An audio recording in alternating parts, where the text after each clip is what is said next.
Hello, mighty companions. This is Earl Purdy, and I want to welcome you to A Course in Miracles here on Facebook Live, and want to welcome you everywhere that wants to see another way of looking at things. We're going to talk about the only plan. The Course in Miracles is going to be talking about the only plan that works. The only plan that works.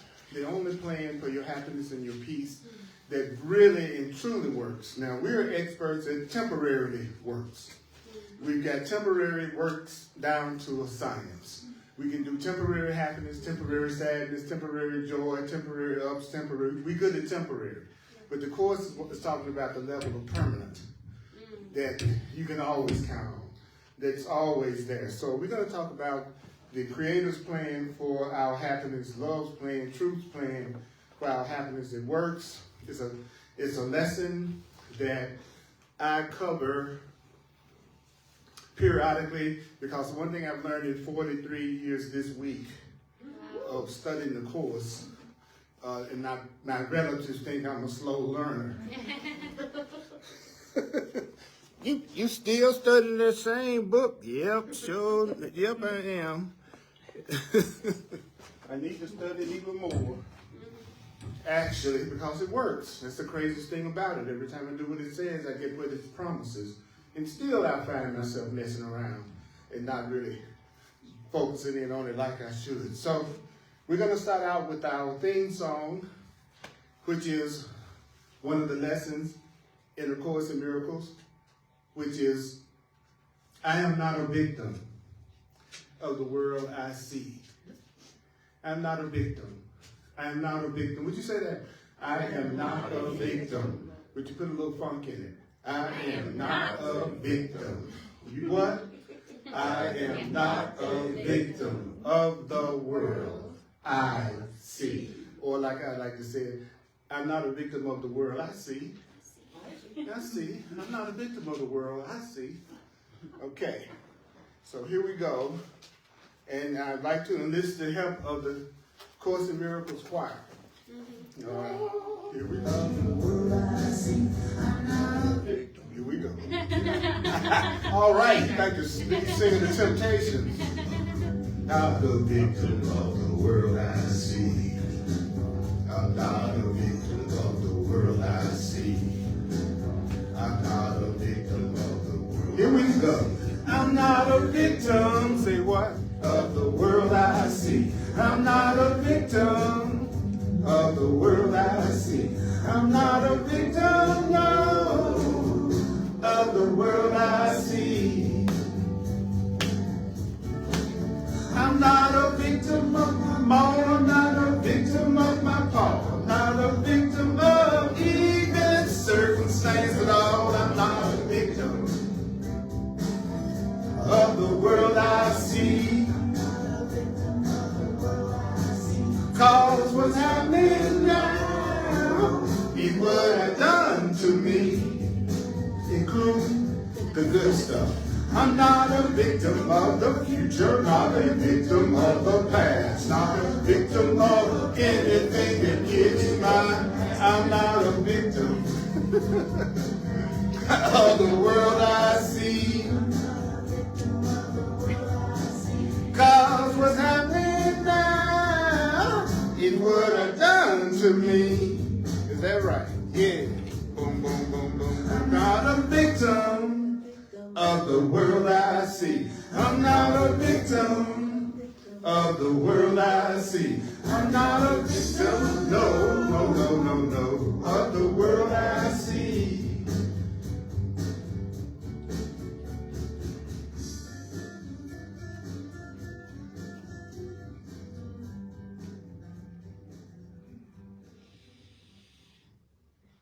I love my high-tech operation.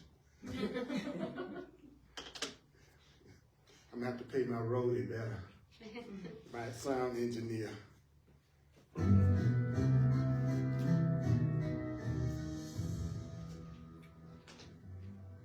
That music right there kind of reminds me of the television show Succession. I don't know if anybody's ever watched that show, but that's the way it comes on, with this kind of music, with this piano and all this dramatic before they give you the most meaningless thing you ever could watch in your whole life.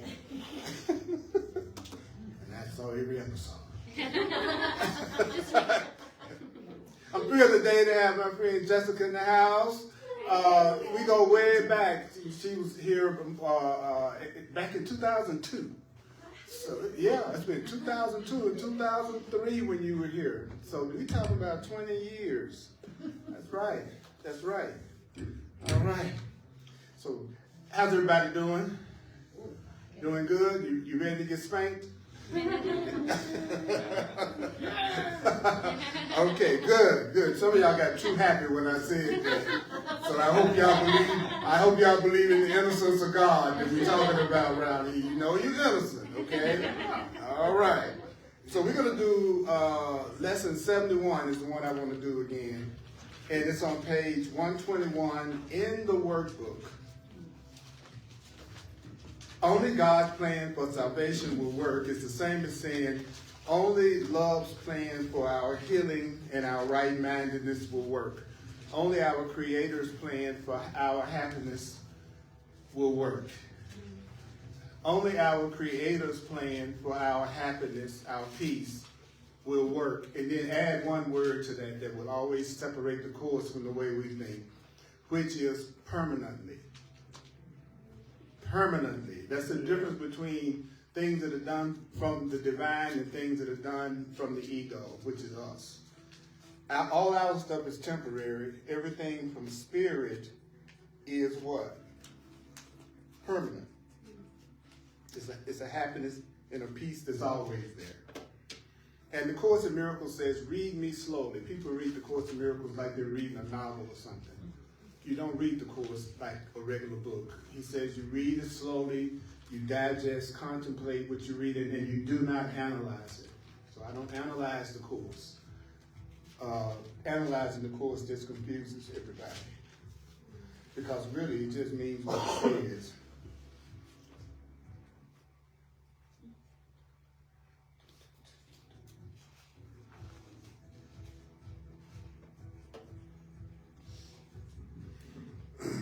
And so I'm the Divine Remembering Coach. I'm here to help you remember. I'm the Divine Repetition Teacher.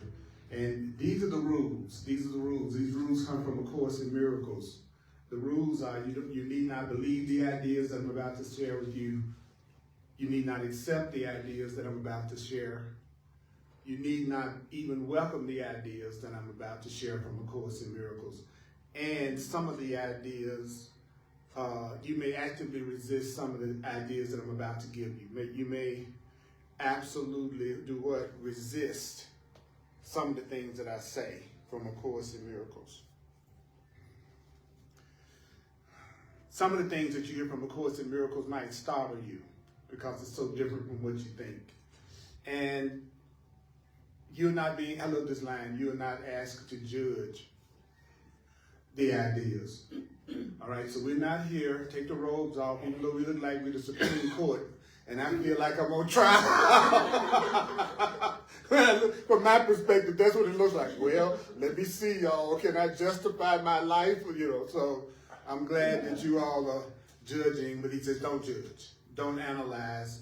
Don't judge. He says if you really want to know if this works, use it.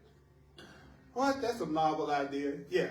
He says use the ideas, and the ideas will show you that they're true if you use it. This is one of my favorite lessons, bar none, in the whole book. And it kicks your butt. So the Course in Miracles, what's the title? Only God's plan for your, and he says salvation is right-mindedness, peace, love, forgiveness, okay? So only the Creator's plan for your right-mindedness, your peace will work. So that first time, be with that. Be with that. He said, and then he said, do you know that very important statement that the Course makes, you may not realize. You may not realize. Realize what? That your ego, you, as a separate being, that's the ego. It's you as a separate being, you that thinks you're separate. I like to say the ego is the part of us that has a social security number. That's a good way to define it. Who is the you that has a social security number? That's the ego. It's you, the you that you made up that tells you you are separate and on your own. That's a human being that is born, grows up, grows old, and die one day. That you're a separate, temporary being. That part of you that believes that is what the Course calls the ego. The part of us that believes that we're separate, that we're different, that we're not connected. Okay, everybody clear? So he says, what about that part of us? He says, well, you may not realize, and this is on page 121, lesson 71, page 121, on the God's plan will work. He says, you may not realize that you, basically, you set up a plan for your happiness that's the opposite to God's. You set up a plan that's the opposite to your Creator. You set up a plan. Who? You, right? He says, you set up a plan in opposition to God's, and guess what? He says, it's the plan that you're making up for your happiness that you believe in, right? Everybody's got a plan for what they think is going to make them happy. You might have a plan for what you think is going to make you happier today. You might have some plans for this afternoon and evening. And he's saying, you believe in your plan. You believe in your plan. You believe in the thing that you come up with that you think is going to give you salvation, which is peace and happiness. And then it says, and since it's the opposite, your plan is the opposite of the plan of truth, and your plan is the opposite to the plan of God, guess what? That makes you believe if you accept God's plan in place of your plan, then you're damned. You're not going to get what you want. I've come up with my plan is going to be that I'm going to make a trip to Paris next year, and when I go to Paris, I'm really going to be happy. God's plan is the opposite of you going to Paris in order to be happy. God's plan makes your happiness completely not dependent on whether you go to Paris or not. Your plan is always based on it turning out the way you think it should turn out according to the script and the role you come up with. And then when that thing happens, then you'll be happy. God's plan is totally unlike that. The truth plan is totally unlike that. And the Course says this sounds preposterous. And the reason why I read through this is because people get the miracles when they read the book and give it some attention and some study. Because my job is to make myself unnecessary. Course in Miracles teaches that a good teacher makes themselves unnecessary to the point that you don't need them anymore. And based on that definition, I'm a successful teacher. Especially in past relationships. Because I had a few people not need me no more. And I certainly have had literally thousands of people come through here in the last 23 years that I never see, right? And it doesn't mean that there's anything other than they learned as much as they needed to learn with me at this time. And that's true with every relationship you've ever had, that it looks like you came together and you separated. You learned as much as you could from each other at that time before you found yourself doing time.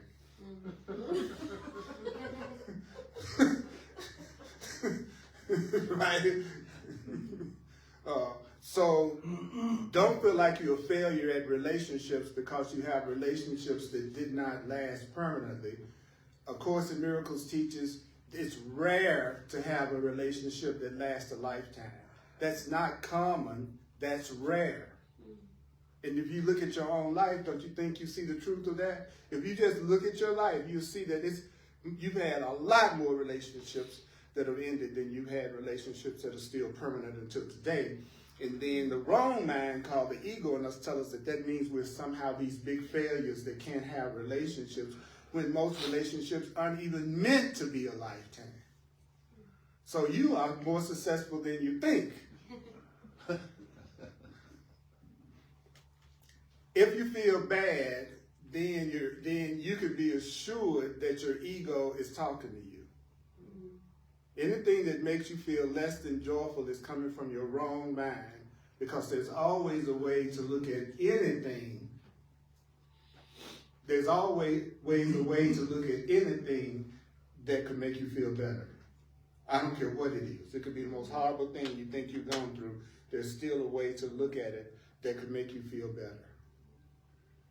Like when my brother made his transition and my sister made a transition in a fire several years ago.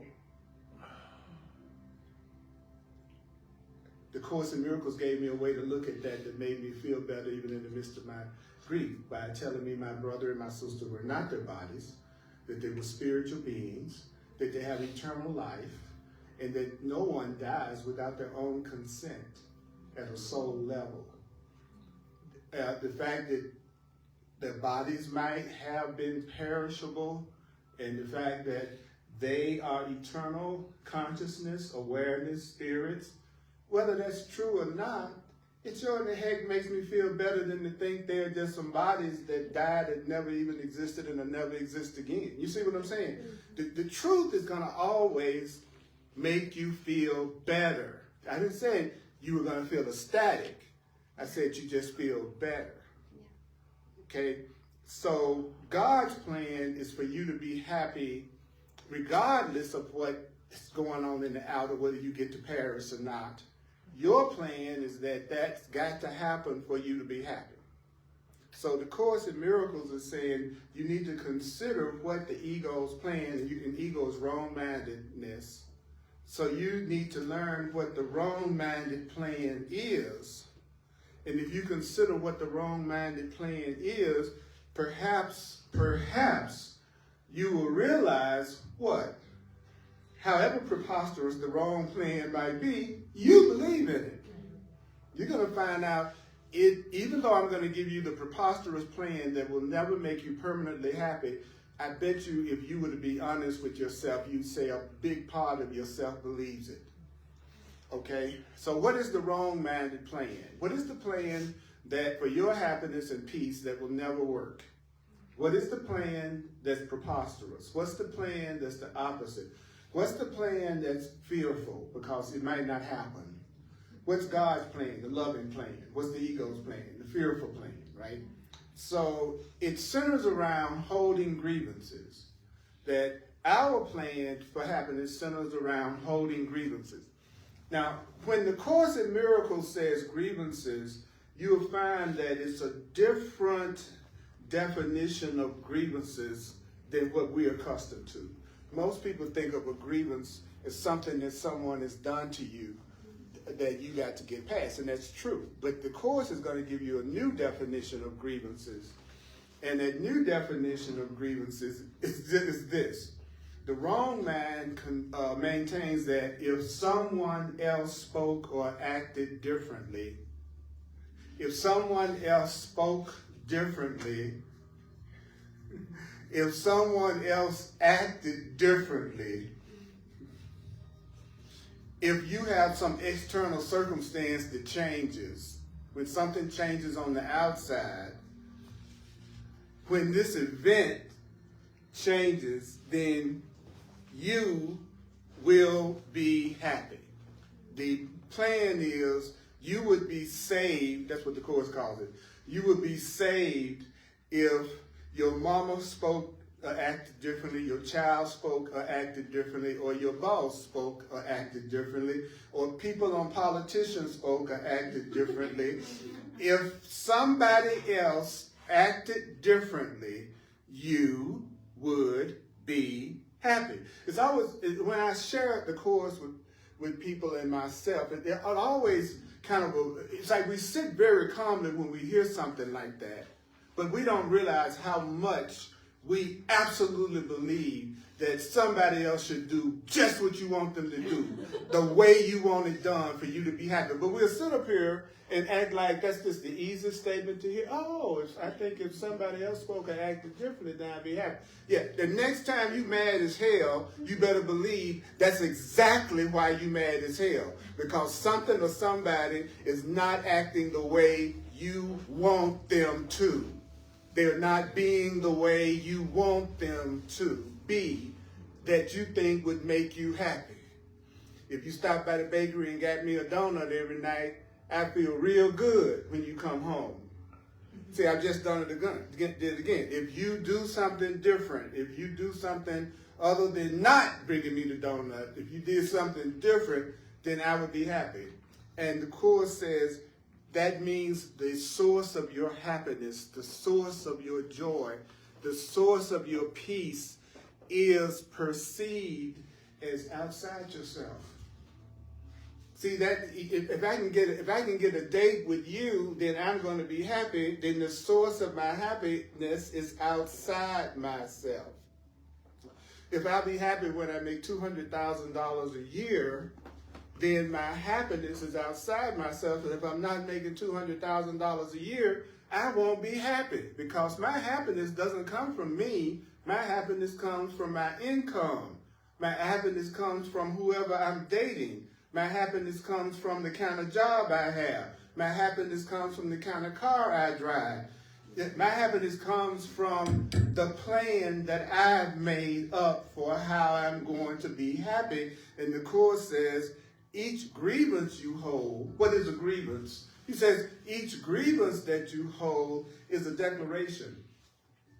Every grievance that you have is an assertion. And what is the assertion in which you believe?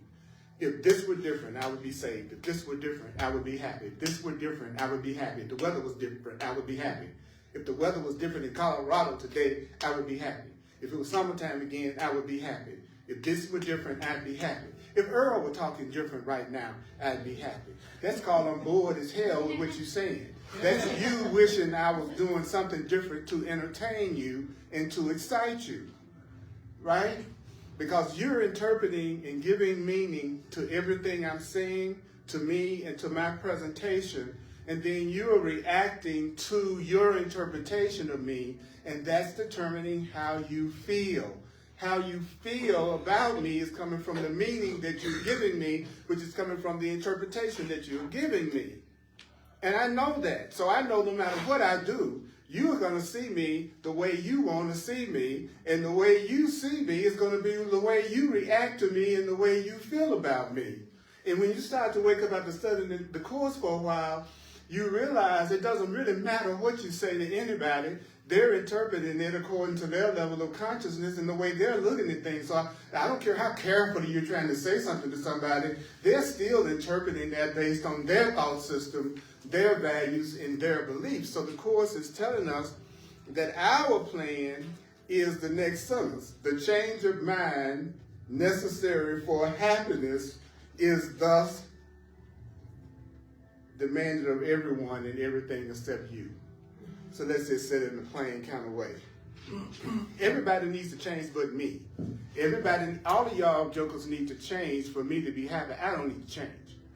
So I don't need to change. You all need to change. I went out on that date with you and I wanted to kill myself. You are the problem. You should have been a much more interesting date.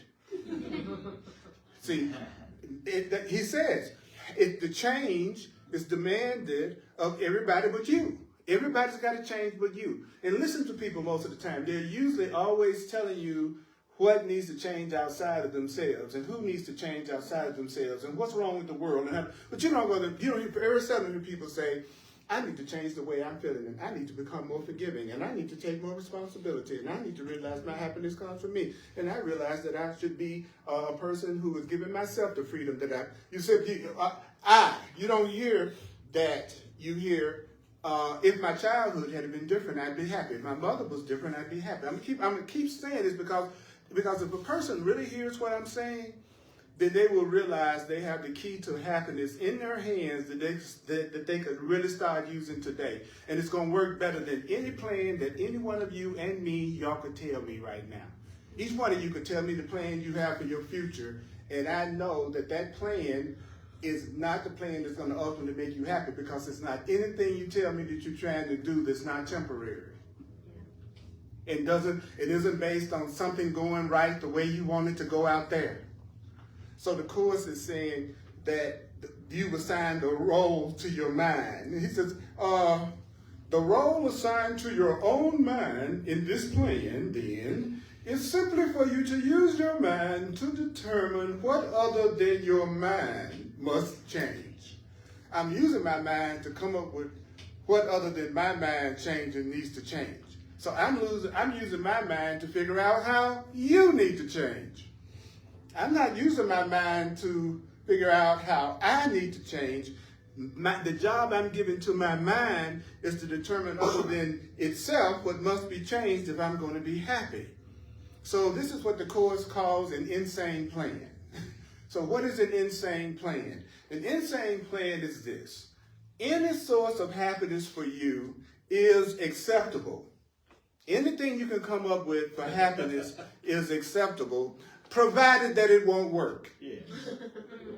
Okay, so everybody sits around and they come up with all their ideas about what they think is going to make them happy, except there's one condition: it must not work. And how do you know that this is true? Your own experience has taught it's true. You've never come up with anything that's made you happy that you didn't immediately think you needed something else to make you happier. Yeah. So there's no plan you've ever had, and no plan I've ever had has ever worked in the sense of giving me true happiness. And so there's a part of you, the Course is saying, there's a part of you guys that you don't know about that really doesn't like you very much. And it learned that you are not whole and perfect and loving. It's a part of you that thinks you're guilty, sinful, and bad, and that you've done wrong, and that you've done things that you need to be. There's a part of you that doesn't think you're as nice as you act like you are. So then it says that part of you thinks it's separate from love and separate from God.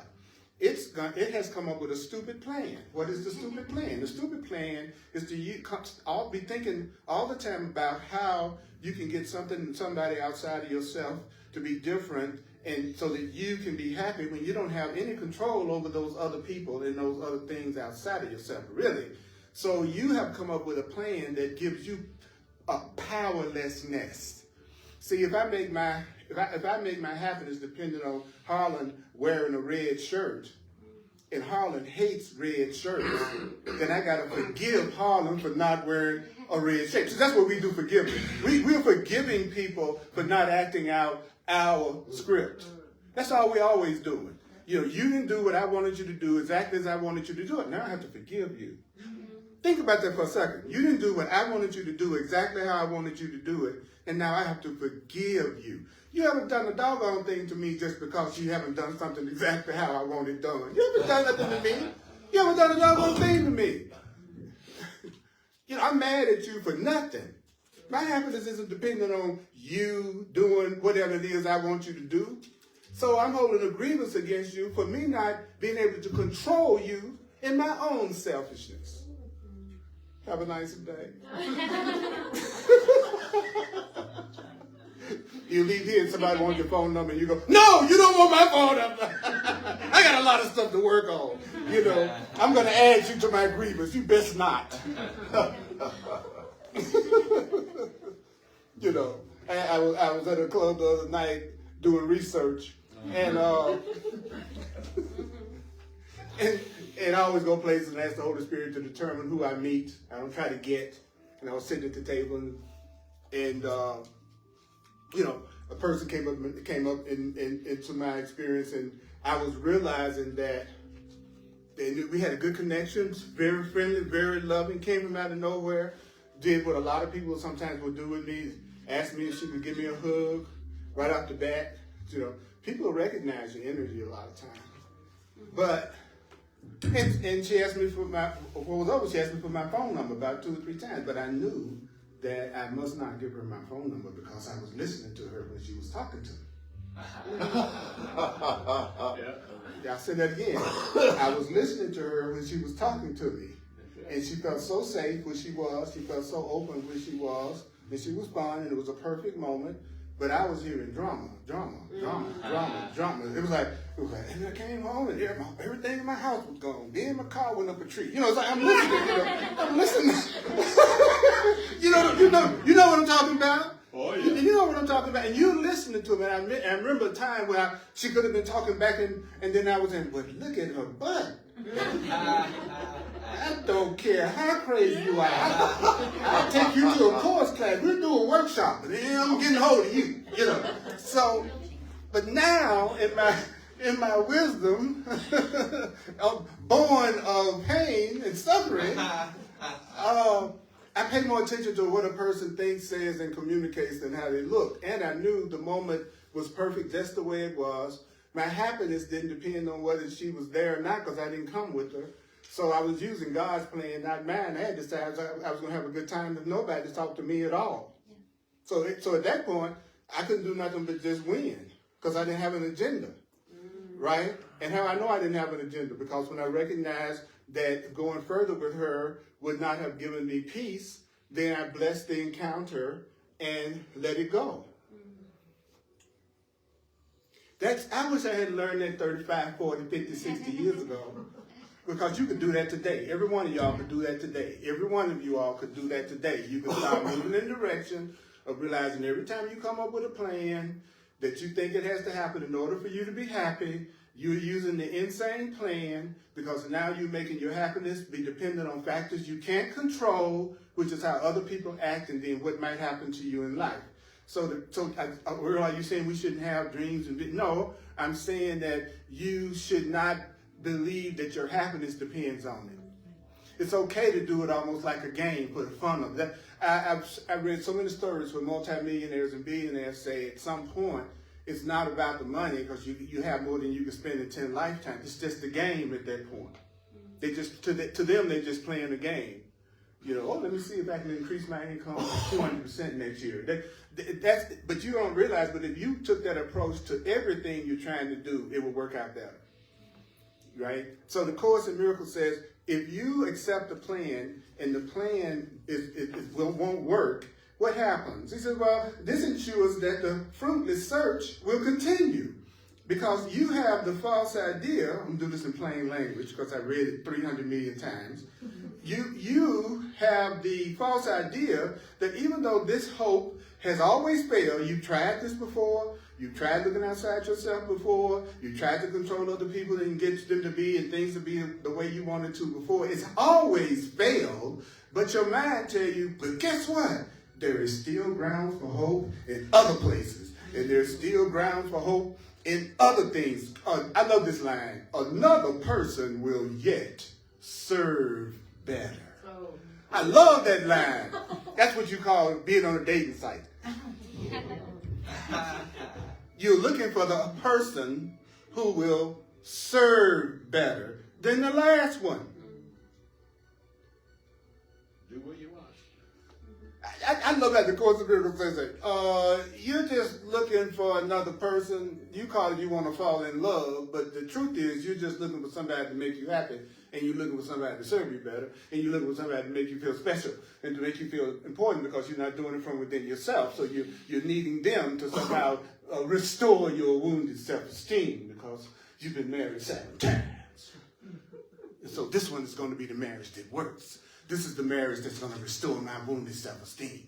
And I'm bringing all my experiences with all those other people into this relationship with you. Enjoy me. I'm bringing 60 years worth of baggage.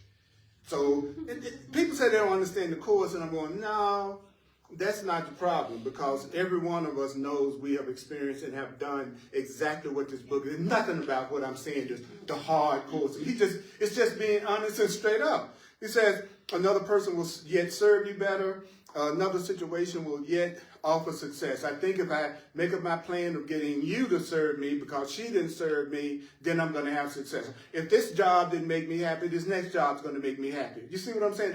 My plan to look outside of myself, my plan to look outside of myself, my plan to look outside of myself for you failed. So now I'm going to use the plan to look outside of myself for happiness. I'm assigning it to you. Right? If you act different, I'll be happy. I'm going to say that over and over again because I want to get that my happiness will never be dependent on anything you all do or don't do for me. But I'm grateful for anything you do. I'm passionately grateful for you. But I don't want to make my happiness dependent on you. But that's what we do most of all in our special relationships. We make our happiness dependent on someone else more than any other thing we do in our special relationships. That person gets all of the expectations. They might get your body, but they're getting a whole lot of other stuff they wouldn't think about. I know spiritual students don't ever think about the body or anything that has to do with body. Or when we mention anything about that, heaven forbid we talk about sex and money, we'll explode because we're spiritual. And so we don't think about those things and we don't want those things. And I got a couple of shares of the Golden Gate Bridge I'd like to sell you after class if you believe that's true. Okay. So the wrong plan for your happiness, he says, surely you can see how it's in strict accord with the wrong mind's basic doctrine. And what is the wrong mind's basic doctrine? If you in your wrong mind, your fearful mind, your separate mind, your worldly mind, you are operating from one dictum, which is seek, but don't find. Seek the perfect mate, but don't find them. Seek the perfect financial situation, but don't have it. Seek the perfect body. Can't stand and look in the mirror. You know, seek, but don't find. You always want something that looks like you don't get it. When you don't love yourself, that's your doctrine. I'm going to always want what I can't have, so I'm going to want the person that's unavailable. That's going to be the one I have an attraction to and get in a relationship with. They married, they're not really available, and I'm attracted, and I can't overcome that attraction.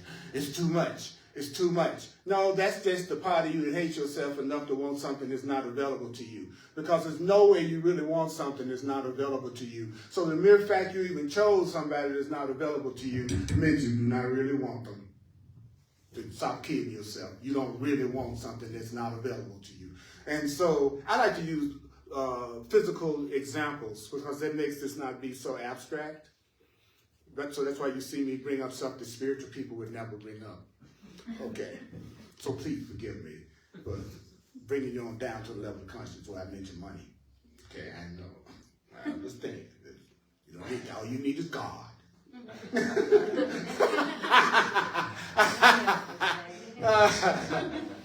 I know. Is there anybody to be willing to give me a tissue? If not, you just get one out there. It's okay. All right. Here's a question. Here's what I call a Course in Miracles question. What could more surely guarantee that you won't find happiness than to channel all your efforts in searching for it where it's not? What could more ensure that you'll never be happy than to keep looking for it where it isn't located? My television is at my apartment. Would I be successful finding my television in Unity Temple? No. So what could more surely guarantee that I won't find my TV than channeling all my efforts of where my TV isn't? So what could better guarantee that you all and I will never have real happiness and real love than us constantly seeking for real happiness and real love where it's not located? And it's never located outside yourself, ever. I never feel your feelings. I just feel the way I feel about you. And then I say, you are feeling that, and you are sending that feeling to me. Like I walk in and go, I felt like she was really into me. And the truth is, I felt a vibe. She shot me a vibe. No, what I was feeling was the vibe I was giving myself about her. And then I was turning around and projecting it on her. And you know that's true because you don't feel my headaches and you don't feel my stomach aches. So if you're so good at feeling something that's coming from me, how come you're not aware of my indigestion? If you can feel stuff that comes from me, then why aren't you feeling any of those things? But that same thing is true when you think you're feeling the love and when you think you're feeling the joy from me. You are still just feeling your feelings. You're always only feeling your feelings. That's all you ever feel, your feelings. That's why you don't feel my toothache, because you're separate. And a separate being is a being that's choosing to be disconnected from everything and everyone around them. And so you're always just feeling what's in you because you are separate. Does this make any sense to anybody? You might not like it. Now, remember I said you might find it startling hard to believe and have some resistance. Because I know we want to believe we're feeling somebody else. But that was too easy to prove is not true. I just told you. If you really were capable of feeling my feelings, you'd be feeling my pains and my sufferings as well as my joys. And you know you don't. So you're not feeling me. You're feeling you. So if that's true, and I'm always feeling me, and all my feelings have come from me, then theoretically I can see how one day I could be happy all the time because I could generate happy feelings from within myself all the time. And then I finally be happy all the time. But I swear, anytime I make my happiness dependent on on you, Now I'm looking at my happiness as being caused by something outside of myself, and now I'm following the dictum, seek and do not find, because you might not want to do what I want you to do, and I can't make you do it, and if my happiness is dependent on it, then I'm seeking my happiness where it's not located. That's why when I went to the club, I didn't walk around trying to get nobody. I wanted to see who was attracted to me. Because I asked the Holy Spirit to send someone to me. And sometimes I'll say that prayer with my eyes closed because I always walk into social gatherings and bless the crowd. That's the first thing I try to do. I want everybody in this crowd, because they're all me. So I want to bless everybody in this crowd, and I want them to see themselves as innocent, and I want them to recognize they're innocent. And then the next thing I say is, Holy Spirit, you know who would be the perfect person for me to meet tonight or connect with, to communicate with, and I'm going to let you decide. So sometimes I'll go somewhere, and I say that big old prayer, and don't nobody say nothing to me all night. Then I leave and go, all right, there wasn't anybody here that was the right person for me to meet tonight, and that was a blessing, because I'm going home peacefully, a lot more money, everything's cool, right? Right? Because I didn't feel like I lost because nobody showed up, because I had already given it to the Holy Spirit, and when I give it to the Holy Spirit, that means I have to accept that whatever happens after that was God's will. Instead of going, oh, God didn't come through for my prayer. God did come through. If you said, I want you to decide for me, higher power, I want you to be in charge, and then it didn't happen, then I have to accept, if I really believe what I'm saying, I have to accept that what happened was the best thing, that you didn't get that job, you didn't get that car, you didn't get that person, you didn't get that raise, or you did. You see what I'm saying? So the Course is trying to get us to understand that the reason why you're not happy is you're looking for your happiness where it's not located. That's why you're not happy. That's why you don't feel peace. That's why you don't feel joy. Whoever's watching me, you know who I'm talking to. Because if I'm talking to you, you are doing this. That's right. Because you are feeling the way I'm talking. If you're not feeling the way that I'm talking right now, then you might be tempted to say what I'm saying has no relevance to you because you are not relating to what I'm saying. That's okay.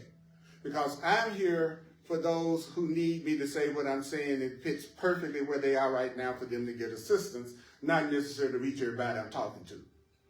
Right? So when I did that, that's when I was sitting up at the table by myself, and all of a sudden the person walks up to me and says, wow, you look like you sitting over here just chilling out and haven't been dancing. Let's dance. You know what I mean? Then a guy came over and he sat down next to me. We struck up a conversation and had a really good time. I'm just sitting there. Then another person came over, and so I knew that night it was some cool people there that I was supposed to meet. So what was my job? My job was to appreciate that moment I was having with them and shoot out as much love as I could, but not try to get anything.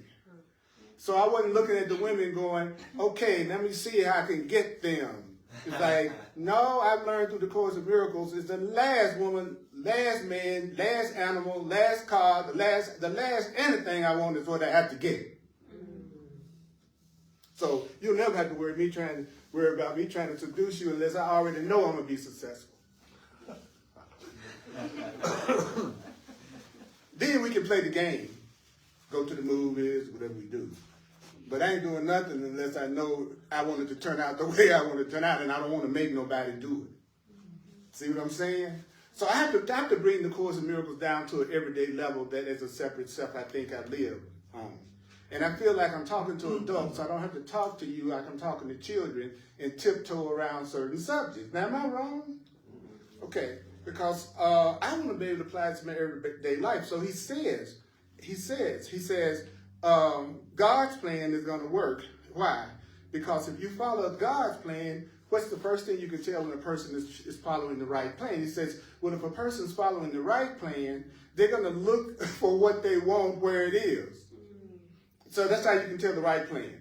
The right plan is I want to drive home today, so I'm going to look for my car across the street where it's parked. Okay, then I am going to succeed because I'm looking for my car where it is. So whenever you're unhappy, it's always because you're looking for it where it's not located. So if you're unhappy about anything right now, it's because where you're looking for it isn't where it is. You're looking in the wrong place. You're looking in the wrong place. You're not happy right now because you're looking in the wrong place for your happiness. You're not rich right now because you're looking in the wrong place for your riches. You're not healthy right now because you're looking in the wrong place for what causes your health. Everything you want that would make you happy, it exists. You're just looking in the wrong place, which is outside yourself in somebody else, making it dependent on them being different so you can be happy, and you're out there trying to get it instead of allow it. I allow peace in my life, or I was allowing those people in my life, but I didn't want to get anything from anybody. Because the Course in Miracles taught me, Jesus of the Course in Miracles taught me that it would take care of my foolish needs and my real needs. So those things, and what does that mean? The things I think I need other than God to take care of those needs too. Because the Course says God calls that a foolish need. If you think you need anything other than the higher power, if you think you need anything other than love, if you think you need anything other than what created you, then you are deceiving yourself about where your happiness is. That means now you think it's in something other than God. You think it's in power, money, fame, or some form of physical pleasure. That's what the book said. You all think your happiness lies in personal power, fame, which is specialness, money, or some form of physical pleasure. Something that's going to make me feel good. And the Course in Miracles says, I'll take care of those things as long as you focus on your real need, which is to recognize the truth that only my plan is going to work. You seeking for happiness outside yourself is not going to work. Always want what you can't have is not going to work. I got to teach you that. That's the plan, for you to have that taught to you. But in the meantime, I'm going to feed you, clothe you, house you, and take care of the physical needs that you think you have, since you've forgotten you are a God and you can create anything. So now you think you're a human that's got to work for a living every day. So I'll take care of that as long as you keep on moving towards spiritual awakening. As long as you keep trying to wake up and move toward truth, I'll take care of the rest of your needs. Because now you're not using those things to distract you. Because you're still seeking God. You're still seeking the truth.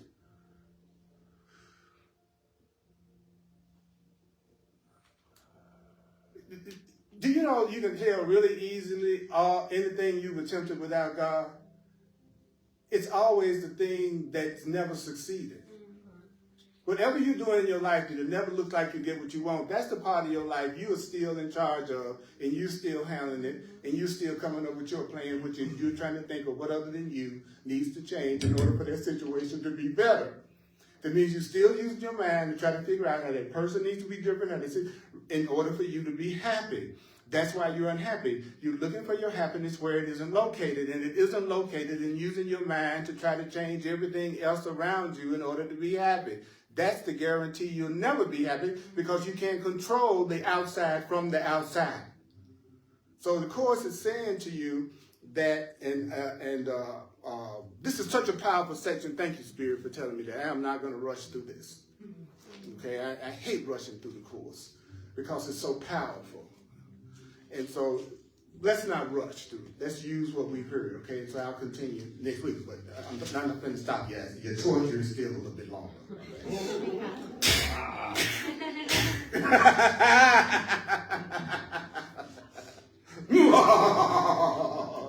I always want to do one of those horror laughs like that. Ain't that a good one? I was working in learning the VR world just the other day. You know, I got an Oculus.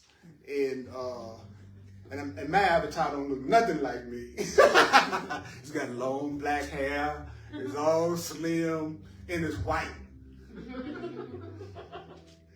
That's the lesson, right? You can project an illusion that doesn't look anything like you, and then it can look like it's real. Then I got another one that looks more like me. This is the VR world. This is a projection from the one mind. This is what this is. That's what's so funny. I know you don't think I'm you, but I am. I know you don't think I'm you. I know you don't think I am you, but I am. And the Course teaches that when you get to the point that someone's telling you inside the dream that it's a dream, you know that you're close to waking up. And I'm telling you, you are me, and I'm you, and you're pretending that you're not me, and I'm pretending that I'm not you. That's so we can have the experience of being separate, because we wanted to see what it was like to be different and special.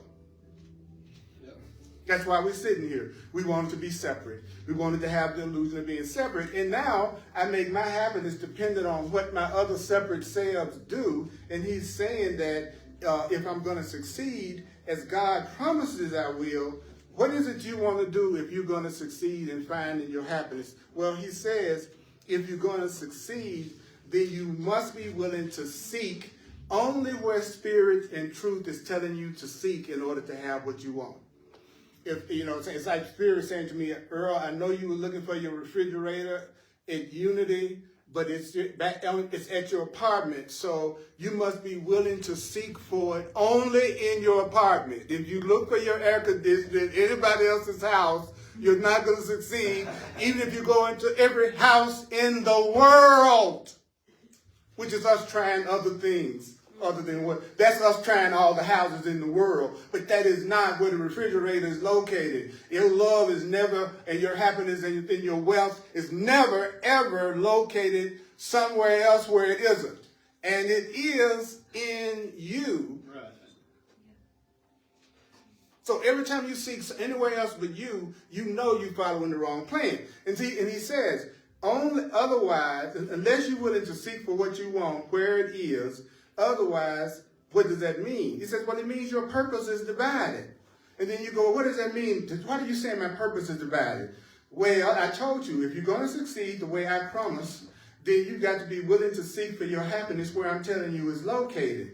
If you don't do what I tell you, then your purpose is divided. Well, what do you mean? What do you mean my purpose is divided? Well, you're going to attempt to follow two plans for your happiness that are diametrically opposite. So 1 minute you're trying to be spiritual and take responsibility for your reality and say you create your reality, and then 2 seconds later you're saying that you're a victim of the world you see and everybody's doing something to you and you got to change everybody. As I said, you're trying to follow two plans that are totally opposite. One is you have to do what God says, which is to look inside yourself, and I'm going to show you how to do that in order to have happiness. Or you're going to still believe everybody and everything outside you needs to be different for you to be happy. So you're following two plans. And he says, don't you know that's a divided purpose? And that's why you're all in such conflict. You're constantly trying to do two opposite things. You're a good person. You're a bad person. We one. We are separate. We're spirits. I'm a man. We're spirits. You're a woman. We're spirit. And all the rest of the varieties that we are out there. You understand? He says we're trying to follow two plans at the same time. Then the mind goes, what are the two plans? Who can tell me? One is, if you were different, I'd be happy. And the other is letting spirit tell me where my happiness is located. And I don't have to try to hunt for it unsuccessfully.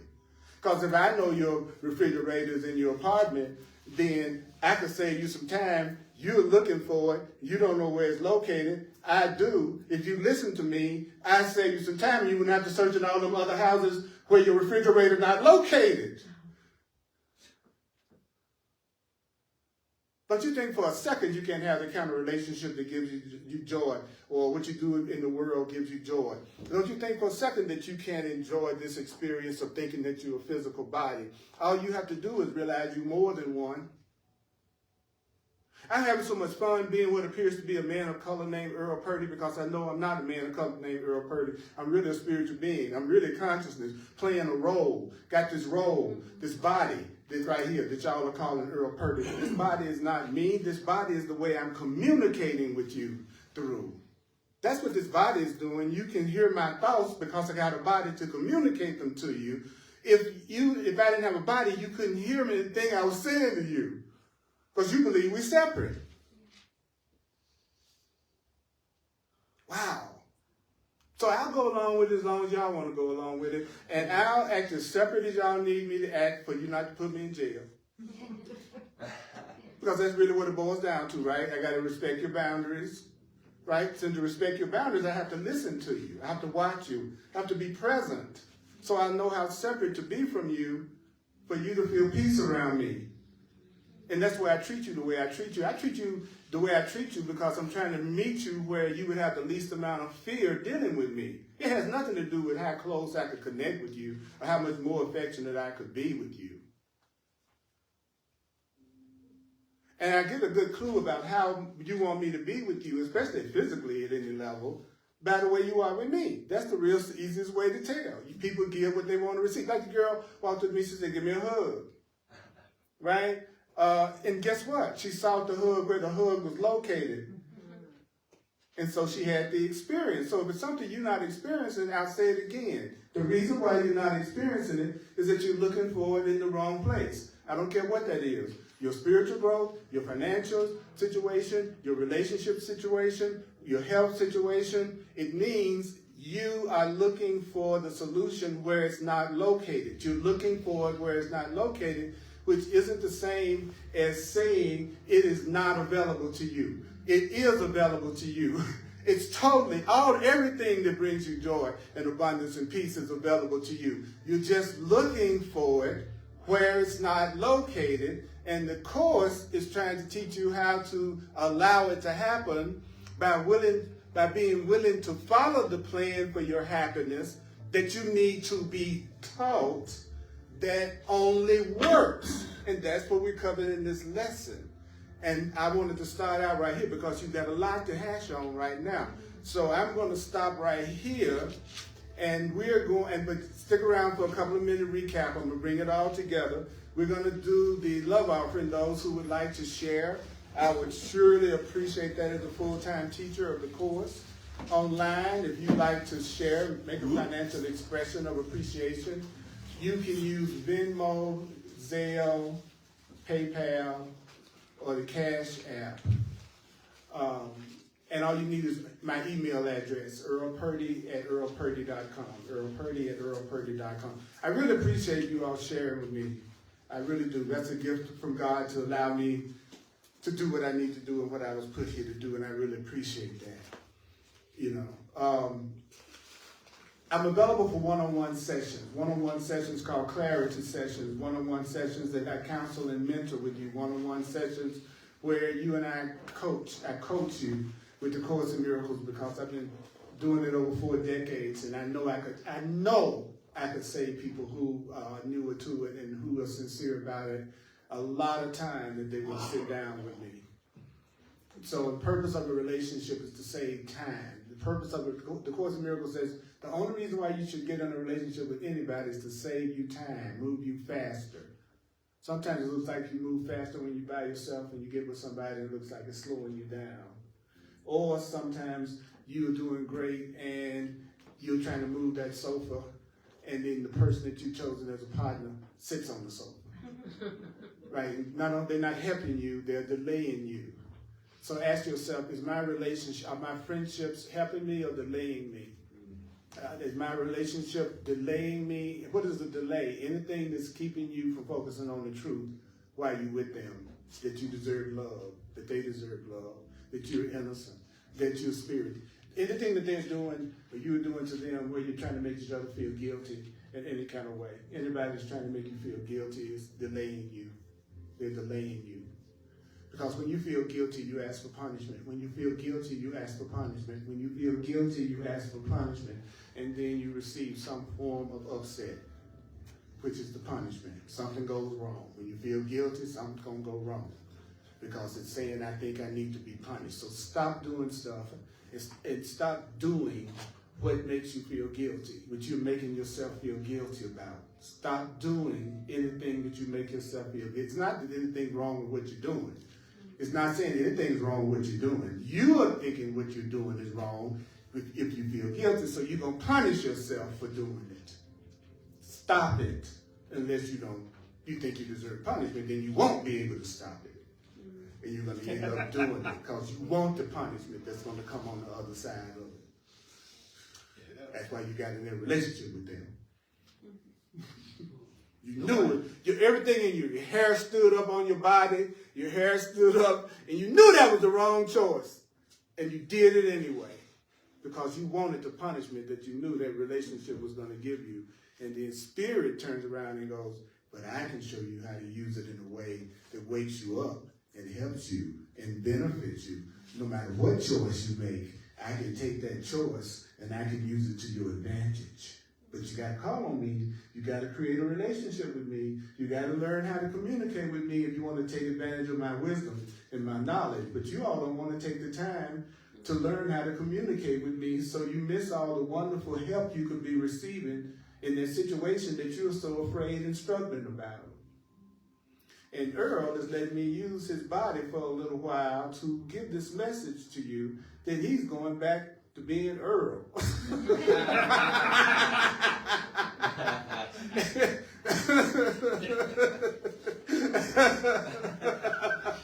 Because I get a chance to think that y'all think it's me talking to you. It's so funny. Y'all think it's me talking to you.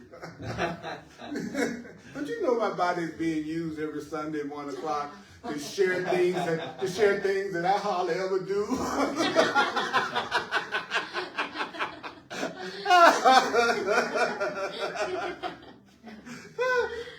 I got so much guilt. I'm the teacher. That just gives you some idea how much guilt I have. I have so much guilt that I had to be a teacher so I can hear it over and over and over and over again. That's why I teach. I need to hear this over and over and over again because I have to forgive myself and I have to forgive others. And I got, you know what I'm saying? I got my insecurities and I got my fears and the part of me that thinks I'm separated. And so I need to hear the truth about myself as much as possible. And I know that nothing can come through me unless it has an effect on me. So when I let this come through me to you all, it comes through me. So I always feel it first. It's healing my body on the way out to you, whether you receive it or not. So you're a blessing to me because every time you come, I get another chance to heal myself. Because you're going to hear some stuff come through me that I might not be telling myself all the time like I should. So thank you. Because in this world, if I wasn't proactive on making sure I hear higher, loving, powerful things like this, I wouldn't hear it. It's not on the news. It's not the regular conversation you hear people talking. If I want to hear the truth, I got to make sure I set aside a time that I have to do it. And that's what you see me doing. Because every time I've done what the Course in Miracles said, every time I thought what the Course in Miracles told me to think, with any kind of consistency like it says, I promise you, in 40 years, I've seen every one of those situations resolved. Every single time. And there's a part of me that doesn't love me enough to do it all the time. But it's more than ever before. I'm nicer to myself than I've ever been, but I'm not completely nice to myself yet. And how do I know I'm being nicer to myself? Because beautiful, wonderful, radiant beings like you that are seeking the truth come and join with me to hear the truth together, and you don't cause me any conflict at all in my life. You just bring the truth to me, love to me. You think I'm not going to let you know I appreciate you? Because if I don't let you know I appreciate you, Spirit has already told me whatever you don't appreciate is going to leave. And you can sit around and judge everybody and never let them know how much you care about them and only talk about how they need to be different so you can be happy and how they need to be different for you to be happy. You can keep that stuff up if you want to. But you're not going to ever have the happiness that you seek if you do that, and you're totally and completely innocent. You can take as much time as you want because we're never going to punish you. Spirit, love would never punish you.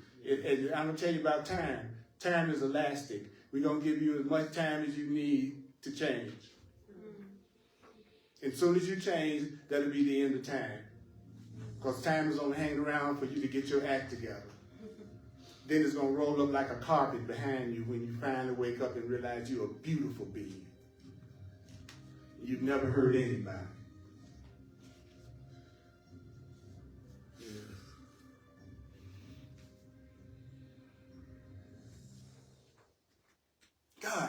God timed that soundtrack perfect. Okay.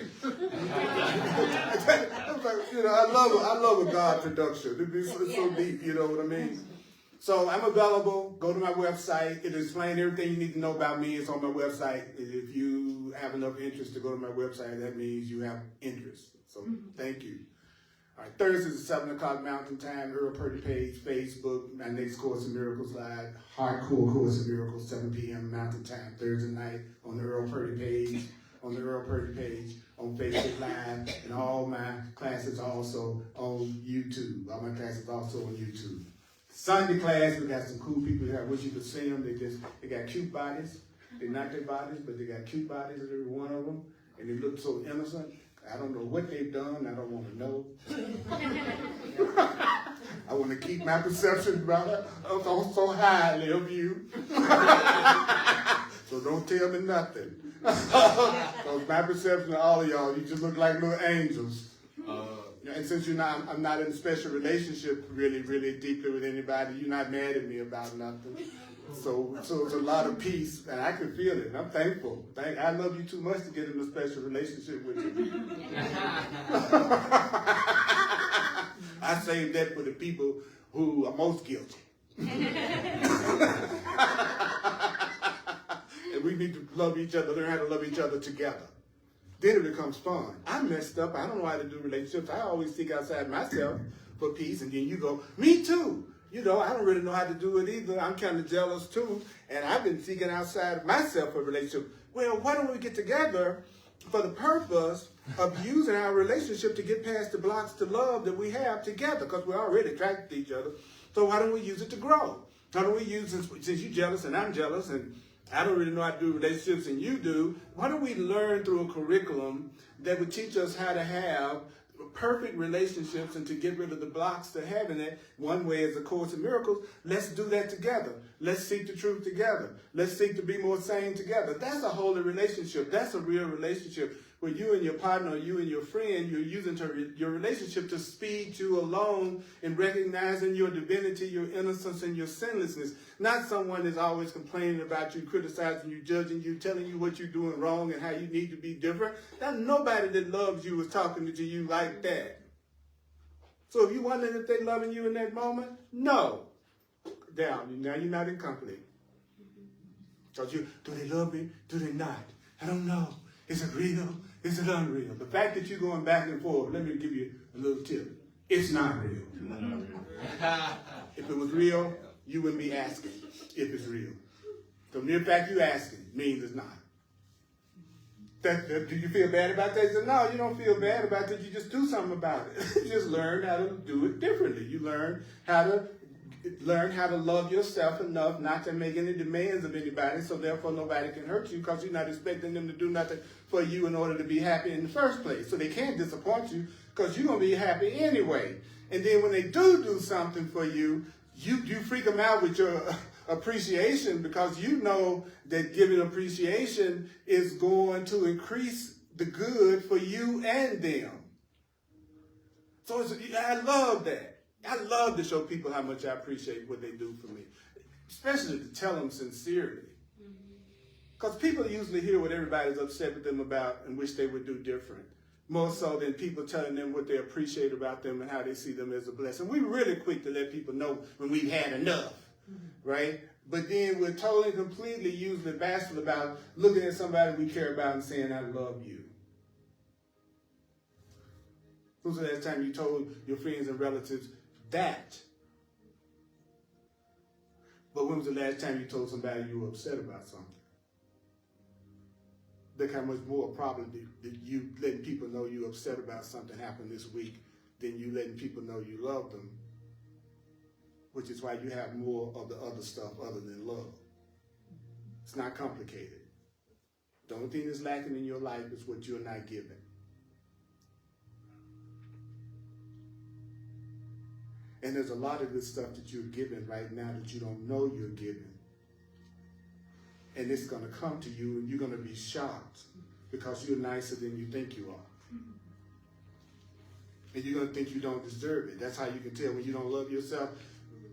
And what I mean is, when you really, really, really, really love yourself and you've forgotten how much you love yourself, then it looks like people are treating you better than you deserve to be treated. And that's what you'll say to yourself. It looks like people are treating me better than I deserve. That's you meeting your own love nature that you're in denial about. That's the part of you that loves you that you are denying is there, bringing you the good things you deserve. And all you have to do to keep it coming is go, I appreciate this. You made me a cake. Oh, I appreciate this.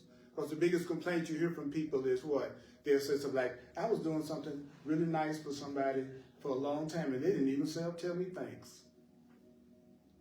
People notice that. But thank God our love is more than people love. But you know what? The Course says God's going to love you and bless you and give you everything you deserve no matter what you do. No matter what you do. So even if you are selfish, mean, cruel, hateful, you are still going to be healed and loved by God. It's people that can't pull that off. It's people who can't pull off unconditional love. That's why if you seek love in people, you're going to fail miserably. Because people love is conditional love. Did you say seek or see? If I seek. Seek. Okay. Yeah, okay. We're off again. Okay. Well, I gave the recap. I just went right in. Yes. It's always hard for me to stop, y'all. This is my greatest joy. You know, it's my greatest joy joining with you and sharing like this. So an hour is a little time to me, even though, you know, some people probably feel like they need a medal. I did the Course for an hour. Wow. So you all are complete blessings. Let's take a breath. We're gonna bring this jet in for a landing.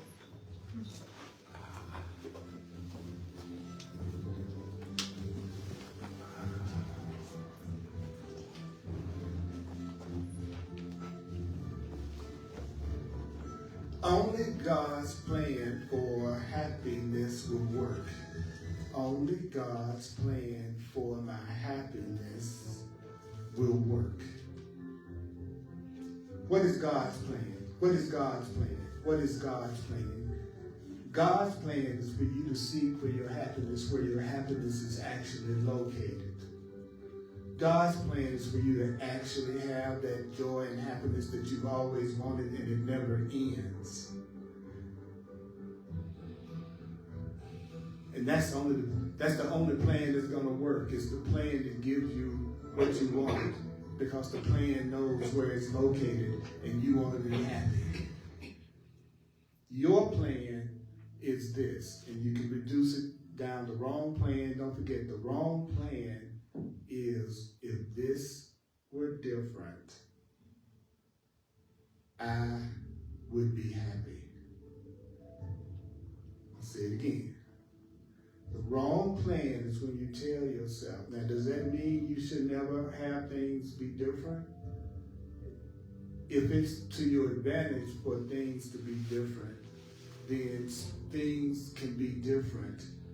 But the message is you want to let go of the idea that everything outside of you needs to be different and everybody outside of you needs to be different in order to be happy. What do you want to do? You want to learn how to move away from that thought because that thought is making your happiness dependent on other people that you can't control and other things that you can't control outside of you. So that's a grievance. A grievance is believing that somebody needs to be different. That's what your grievance is saying. You need to be different, and you need to be different for me to be happy. You need to be different. And so even if that person's behavior does need to change, you believing they need to be different for you to be happy keeps you making your happiness dependent on them changing and being different, and that's the mistake. So every time you feel upset this week, anytime you feel upset this week, say this to yourself. Say this to yourself. Oh, I must be believing that if this were different, I'd be happy. oh, I must be telling myself, if this were different, I'd be happy. Just try that and see what happens. You get upset about anything. Slightest bit of discomfort, go, oh, okay, I must be thinking this needs to be different for me to be happy. It will have an impact on you that will blow your mind if you do it a few times. Okay, I'm telling myself again, you need to be different in order for me to be happy. And you see that sounds crazy to you. You need to be different for me to be happy. You need to be different for me to be happy. For me to be happy, you have to be different. For me to be, so I'm telling myself, for me to be happy, you got to be different. You got to be different. I got to get you to be different. I've got to make you different. I've got to use guilt and anger and grievances to make you do what I want you to do. That is what you're telling yourself, and that's the wrong plan. It's only God's plan for your happiness will work. Thank you, mighty companions. We acknowledge ourselves.